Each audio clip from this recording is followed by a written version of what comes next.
My husband wanted a divorce and demanded the house, the cars, my entire life. Everyone told me to fight, even my lawyer. I didn't. I let him take it all. They thought I was weak. At the final hearing, I signed everything away, unaware to him I'd already secured my freedom until a few quiet words changed his face forever. My husband looked across the conference table with the kind of cold satisfaction that comes from someone who believes they've already won. He wanted the house, the cars, my business, everything we'd built together over 12 years of marriage. He wasn't negotiating. He wasn't asking. He was taking, like our entire life together was just a transaction he was closing, and I was the fool who'd signed the bad deal. My lawyer, Patricia Hendricks, grabbed my wrist under the table hard enough that I knew there'd be marks later. She'd been practicing family law for 28 years, and when I told her what I was planning to do, the color drained from her face completely. Sophia, don't do this. We can fight him. We should fight him. He's not entitled to half of what he's demanding. If this story gave you chills, smash that like button and help us reach 100K subscribers before the new year. We're so close to this incredible milestone, and your subscription could be the one that gets us there. Hit subscribe now and join our community. Let's celebrate together. I looked at her, then back at Marcus sitting across from me with that smug expression I used to find charming. The same face I'd kissed goodnight for over a decade. The same man who'd held me when my father died. The same person who promised before God and our families that he'd stand by me through everything. Give it all to him, I said quietly. Patricia dropped her pen. Excuse me. You heard me. The house, the cars, the business. Give him everything he wants. Marcus's smile flickered. Just for a second.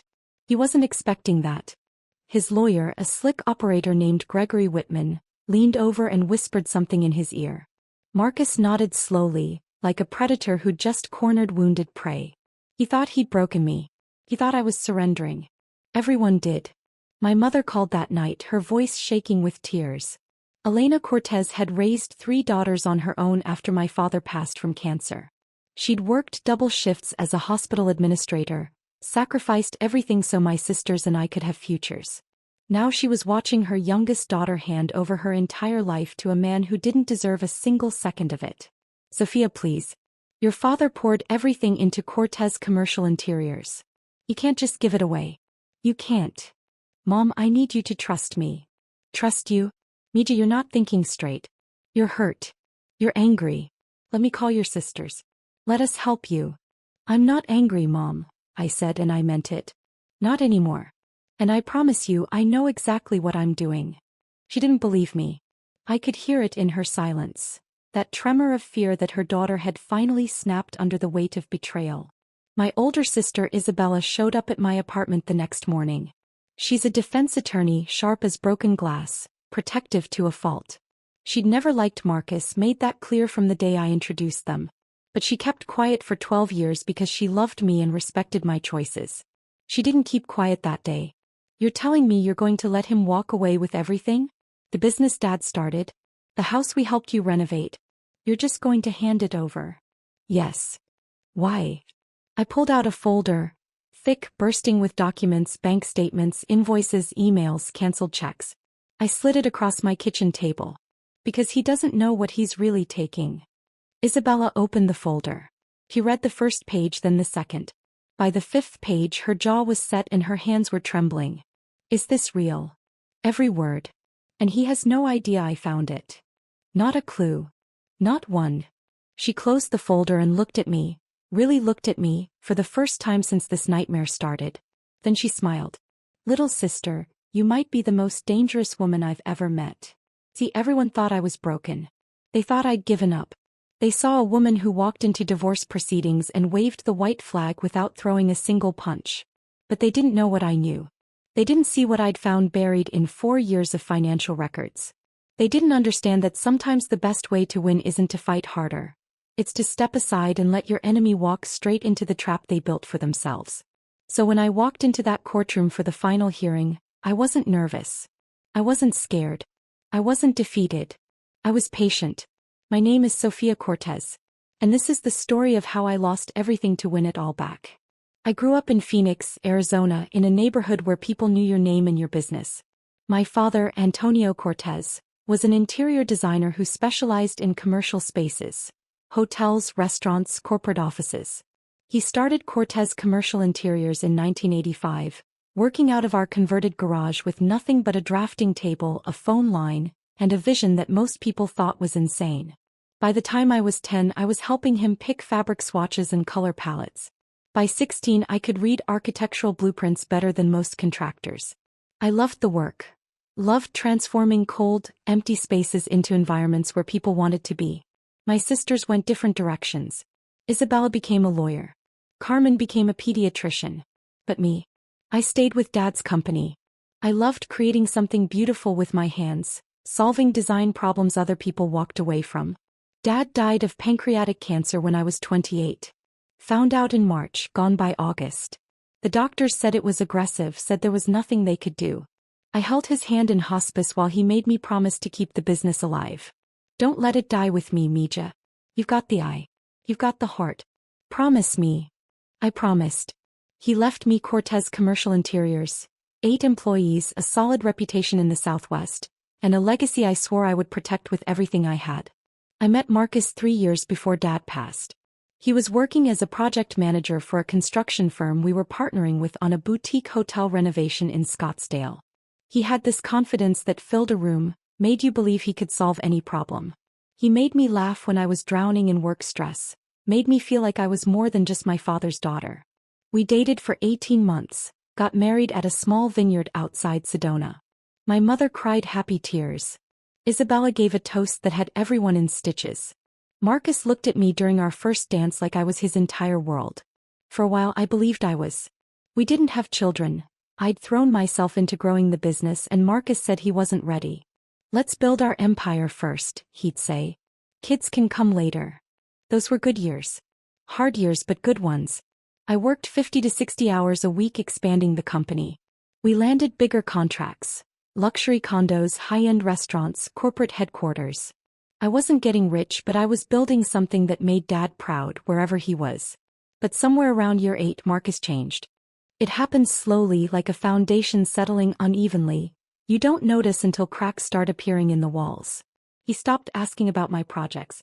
He started complaining about our house, even though we'd spent a year renovating it exactly how he wanted.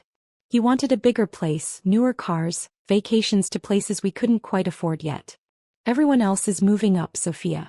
Why are we stuck in neutral? We're not stuck. We're building something sustainable. Building what? This. He gestured around our living room like it was a prison.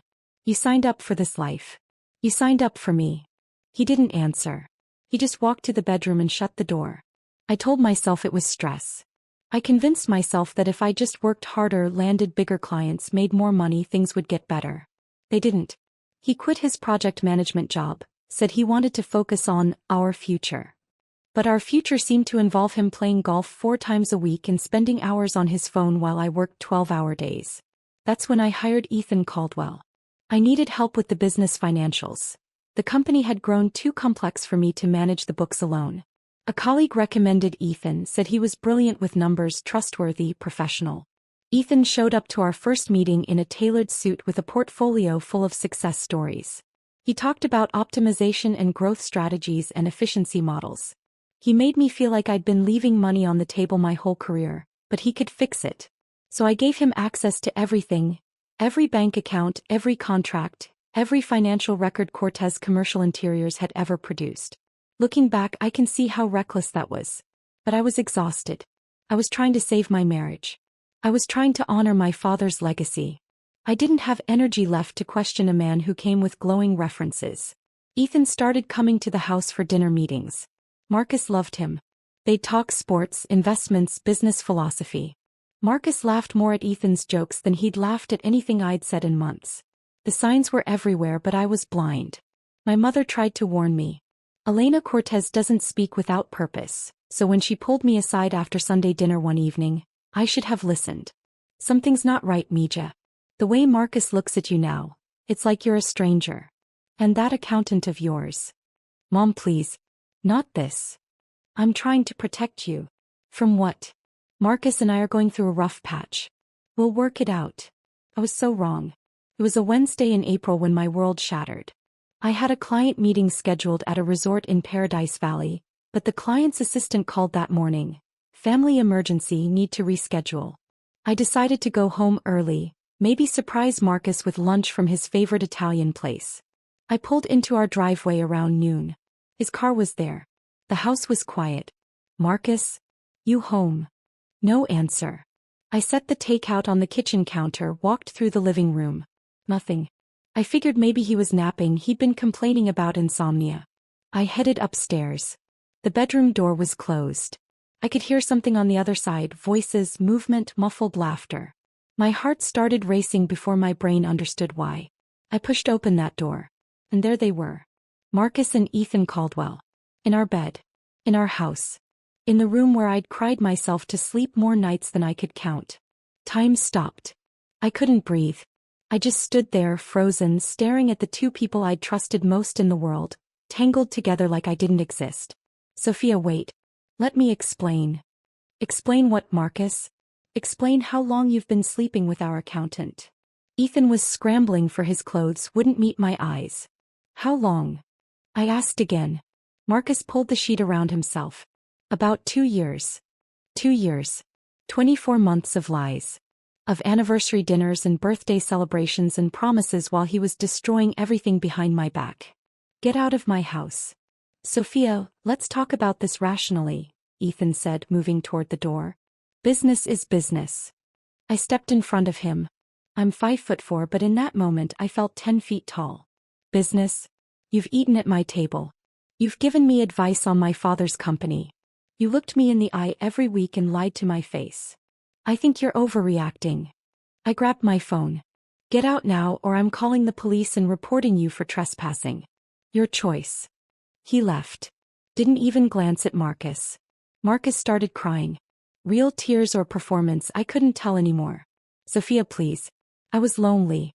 You're always working. I needed someone who understood me. I've worked 60-hour weeks to build the life you said you wanted. Maybe if you'd paid more attention to me instead of that company. That company is my father's legacy. And apparently, it was the only thing keeping this marriage alive. 10 days later, Marcus filed for divorce. But he didn't just want out, he wanted everything. The house, both vehicles, full custody of our Bernese Mountain Dog Luna, and Cortez Commercial Interiors. The company my father built, the company I dedicated my adult life to growing. His lawyer sent a demand letter that made me physically ill.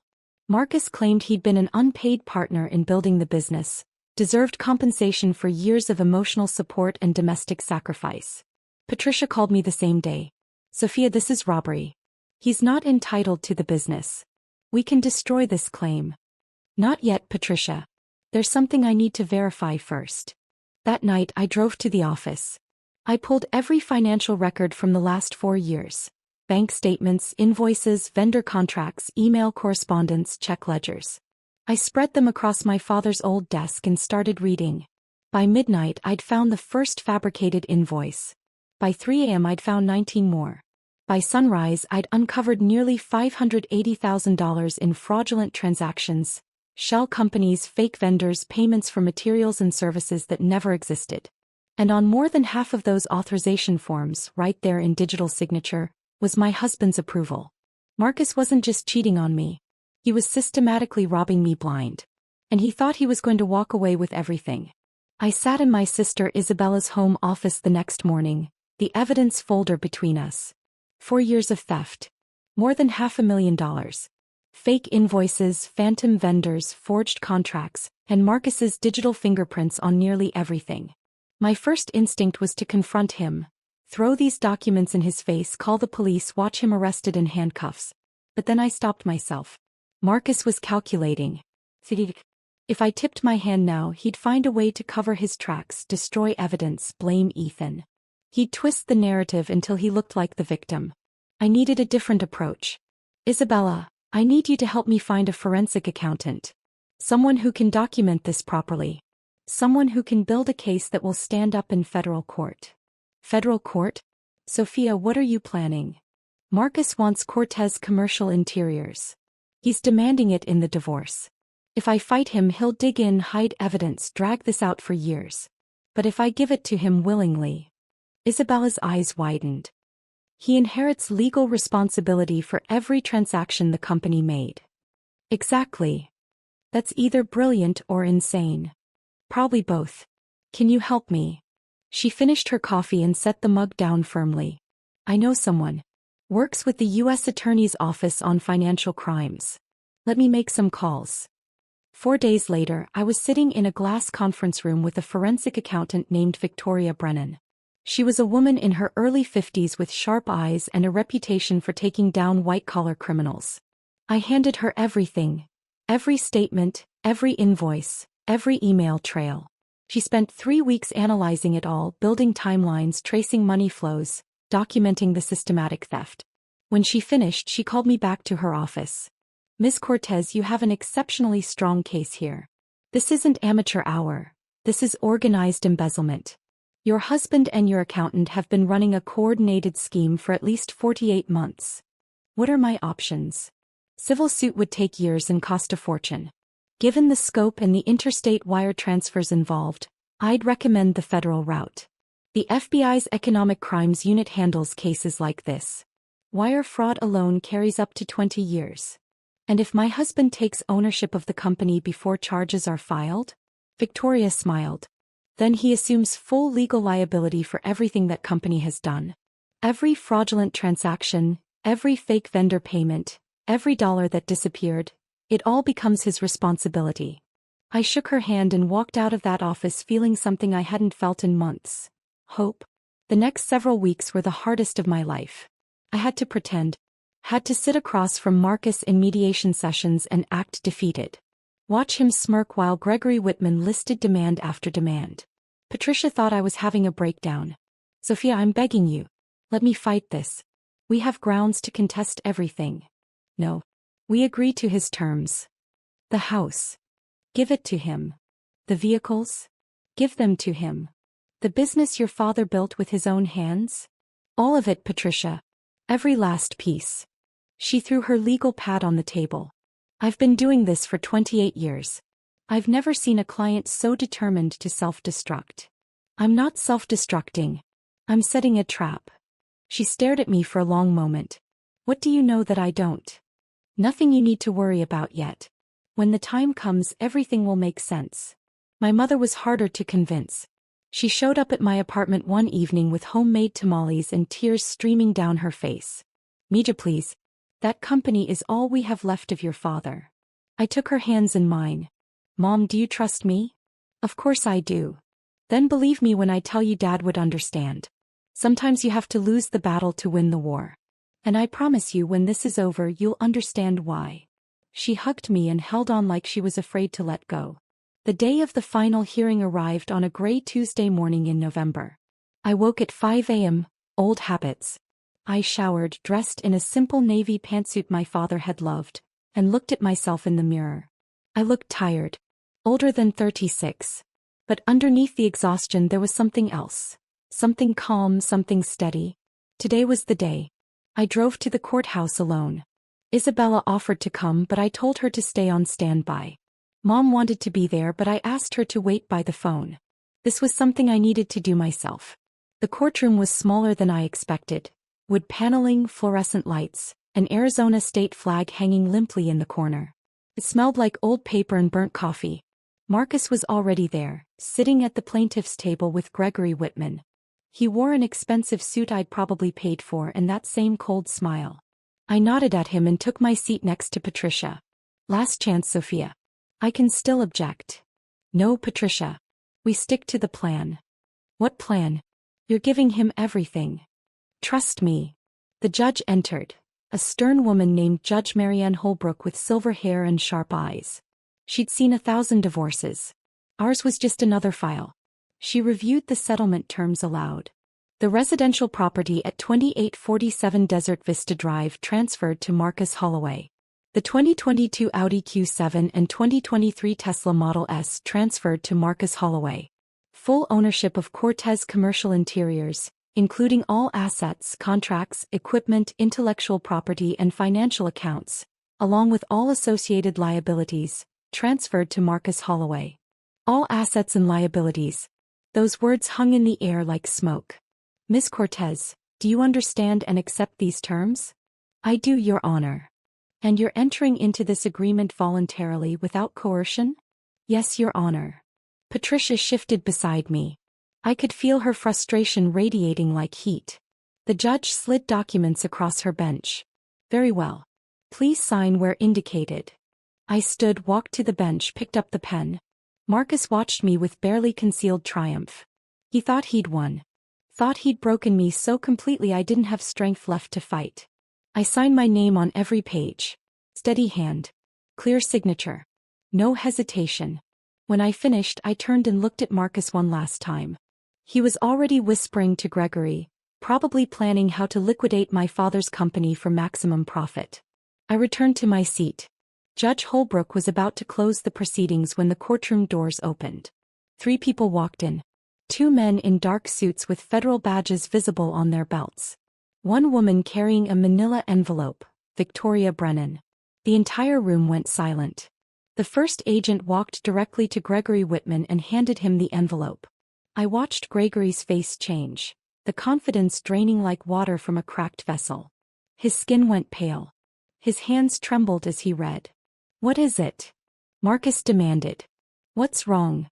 Gregory turned to him, leaned close and whispered 6 words. Ethan Caldwell was just arrested. You're next. For a heartbeat, Marcus didn't react. He just stared at Gregory like he was speaking a foreign language. Then he grabbed the document. I watched his eyes move across the page. I watched the color drain from his face. I watched his lips start to tremble. The document was a federal indictment. Wire fraud. Embezzlement. Tax evasion. Conspiracy to commit financial crimes. 2 names listed as defendants. Ethan James Caldwell and Marcus David Holloway. Marcus stood so fast his chair toppled backward. No, this isn't right. This is a mistake. Judge Holbrook banged her gavel. Mr. Holloway, compose yourself. You don't understand.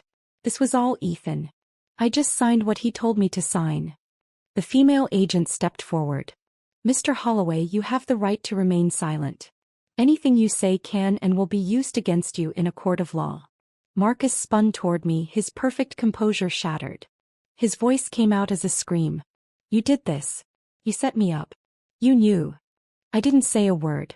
I just sat there, hands folded, and looked at him calmly. You gave me the company because you knew it was poisoned. You let me take it so I'd take the blame. You planned this whole thing. Judge Holbrook banged her gavel again. Order. I will have order. But Marcus wasn't listening. He lunged toward me. The bailiff caught him before he made it 2 steps. I'll destroy you, Sophia. I swear to God I'll. I stood slowly, smoothed my jacket and looked him straight in the eyes. You already tried, Marcus. You've been trying for 4 years.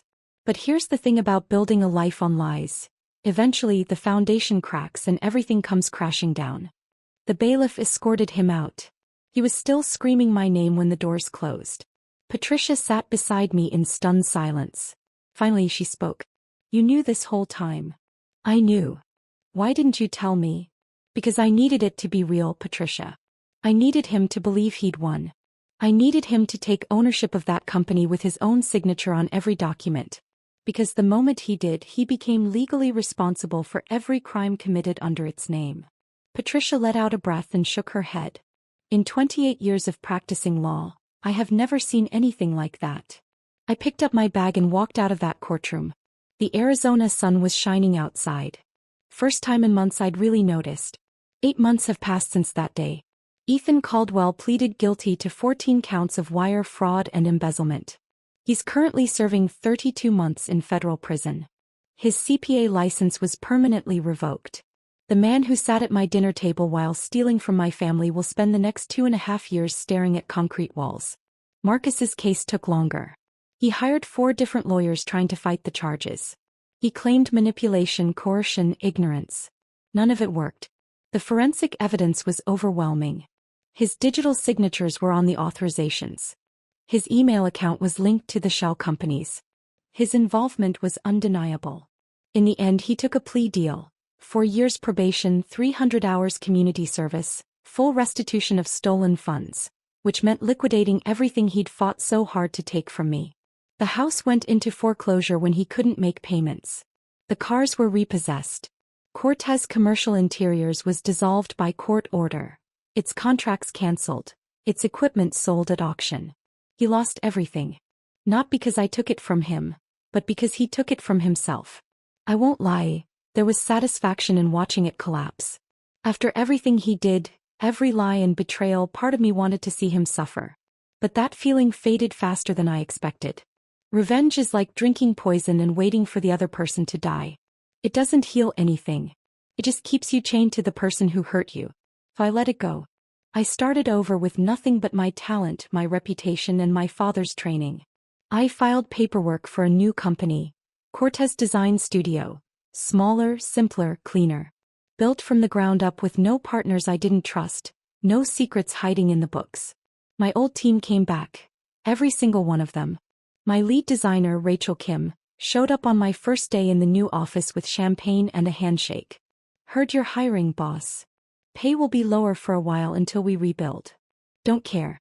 I'd rather work for someone with integrity making less than work for a fraud making more. We landed our first contract 3 weeks later.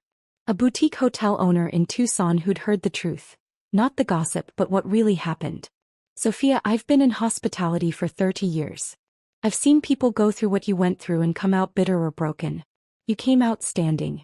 That tells me everything I need to know about your character. That one call led to 5 more. Within 6 months, Cortez Design Studio had more work than I could handle. I hired 3 new designers and leased a second office space. My mother cried when she saw the new studio.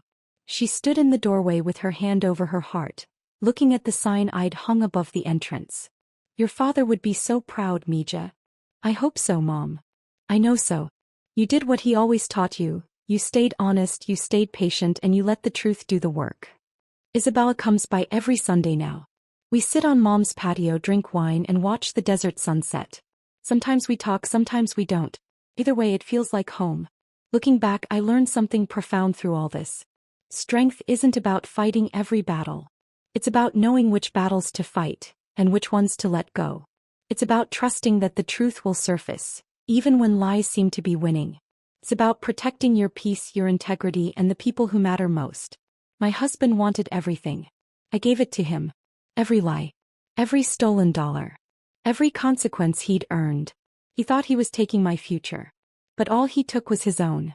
Me. I'm still here. Still creating. Still standing.